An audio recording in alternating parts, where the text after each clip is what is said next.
Opposition اتحاد کا آئین کی بحالی کے لیے ملک گیر مہم چلانے کا فیصلہ آباد اور کراچی کے جلسوں کے لیے انتظامیہ کے خلاف عدالت سے رجوع کیا جائے گا۔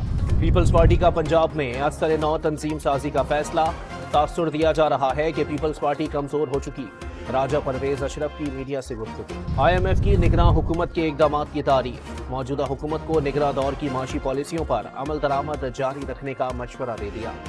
پنجاب حکومت کا آئندہ سال گندم نہ خریدنے اور نئی پالیسی تشکیل دینے کا فیصلہ، محکمہ خوراک نے کسانوں کی 1,19,000 درخواستیں واپس کر دیں۔ پنجاب حکومت کا گندم خریداری سے انکار پر کسان برہم، محنت کشوں نے 16 مئی کو جماعت اسلامی کے ساتھ وزیر اعلیٰ ہاؤس کے باہر دھرنا دینے کا اعلان کر دیا۔ پنجاب میں روٹی کے سرکاری نرخ پر عمل درآمد شروع، 15 روپے سے مہنگی روٹی بیچنے والے 7 افراد گرفتار، 10 مقدمات درج اور 80,000 روپے جرمانے کیے گئے۔ آزاد کشمیر میں سستی بجلی اور آٹے کے لیے دوسرے روز بھی شٹ ڈاؤن ہڑتال، سڑکیں سنسان۔ احتجاج کے دوران پولیس نے مشتعل مظاہرین پر آنسو گیس کی شیلنگ کر دی۔ بلوچستان کے ضلع صحبت پور کے گھر میں ریموٹ کنٹرول بم دھماکہ، قومی دھارے میں شامل کلنم تنظیم کا سابق کمانڈر ولی محمد بھگتی مارا گیا۔